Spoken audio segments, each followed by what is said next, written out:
Alright! Maganda yan! Kapag sinabi ko matibag, sagutin ninyo yung damdamin nyo sa kanya.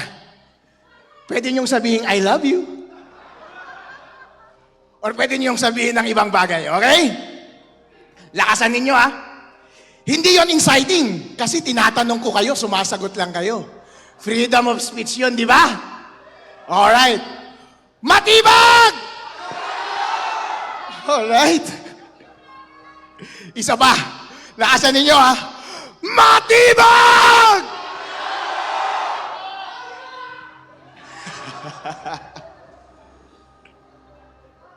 Gusto nyo next BBM? Alright, sagutin ninyo ang gusto natin gawin kay BBM. Ala, kinakabahan na sila. Ito, pwedeng illegal ito. Pero sabi nila, kinasuhan ako dahil meron akong sinabi nung nakaraang Rage Visayas. Tinanong ko kasi sila dun sa Visayas eh. Gusto nyo na pa silang patayin? Ay, wag kayong sumagot! Diyan tayo kinakasuhan eh. Kasi sinabi ko, gusto nyo na ba silang patayin? Hindi. Ang sinabi ko, gusto nyo na bang patayin? Alright, sandali. Pero ang korupsyon, hindi ba? Yun ang tinanong ko. Pag nagtatanong ka, hindi inciting yun, di ba? I'm just asking. And sumasagot lang kayo. Okay? Ngayon, gusto kong sabihin ninyo, ang gusto nating gawin kay BBM. Alright! Gusto nyo? Alright. Wag lang patayin kasi yung patayin, illegal yun eh. Alright? Okay, handa na kayo. Lakasan ninyo. Iparinig nyo kay BBM. Hanggang matakot siya sa kanyang upuan. BBM! Alright. Isa pa.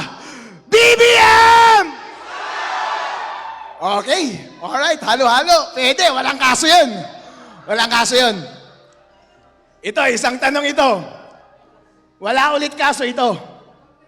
Pero gusto kong tanungin sa inyo, ang sagot sa gusto nating gawin sa korupsyon. Pwede nating sagutin, panatilihin. Pwede rin naman nating sabihin, patayin. Alright? Lakasan ninyo ha. Anong gusto nyong gawin sa korupsyon sa Pilipinas? Patayin! Patayin! Patayin! Patayin! Patayin!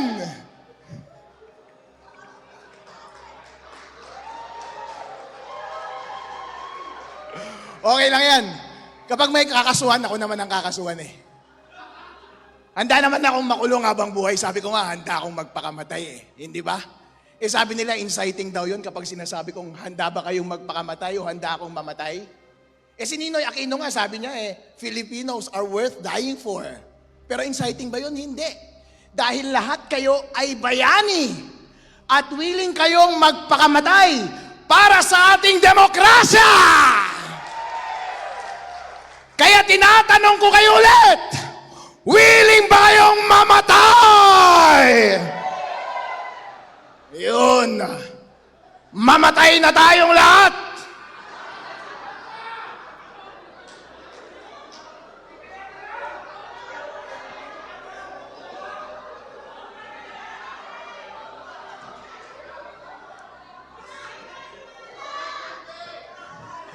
Sino mo unahin natin? Alright. Krimen yan. Kayo ang dapat kasuhan, hindi ako.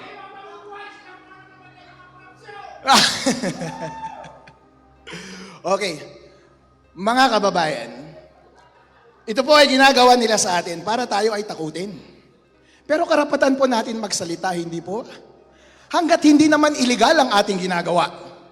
Isa po akong abogado, alam ko ang sinasabi ko. Alam ko ang elements of inciting to sedition. Kapag ine-engganyo ko kayo, yun ang inciting. Pero kapag kayo ang sumasagot at tinatanong ko kayo, hindi inciting yun. Freedom of speech niyo yun. Kaya nila ako kinasuhan ay para tumahimik ako. Gusto nyo ba ako tumahimik? Gusto nyo ba ang tumahimik? Tatahimik ba tayo? Hindi po tayo tatahimik. Kayo po ang tunay na bayani ng ating lipunan ngayon. Dahil kayo po ay nag-ingay, meron po tayong nagawa. Meron tayong upper hand ngayon sa Senate. Yehey! Imagine po ninyo, hindi kayo nagsalita. Hindi nila mararamdaman ang pulso ng taong bayan. Dahil ang taong bayan, sino ang gusto nilang presidente? Duterte! Duterte! Duterte! Di ba? Dahil narinig yon ng mga senator, bumaliktad sila. Pero kapag hindi po kayo nagsalita, talo na tayo sa Senate. At kapag kayo ay pagbibigyan, si Boy matibag ngayon at matatakot at tatahimik, yung kanilang istorya niya ang masusunod. At mali na ang appreciation ng ating mga elected officials sa Senate. At baka isipin nila gusto natin ng impeachment. Gusto ba natin ng impeachment? Gusto ba natin ng impeachment? Ayun. Kaya magpatuloy po kayo sa pag-iingay. Huwag po kayong papatibag kay matibag. Alright? Atin pong suportahan si VP Sara Duterte hanggang matapos yung impeachment process. At ipagdasal natin sa Panginoon na hawak natin ang mayorya until then. At makakaasa tayo ng susunod na maging Pangulo ng Pilipinas ay si VP Sara Duterte! Duterte! Duterte! Duterte!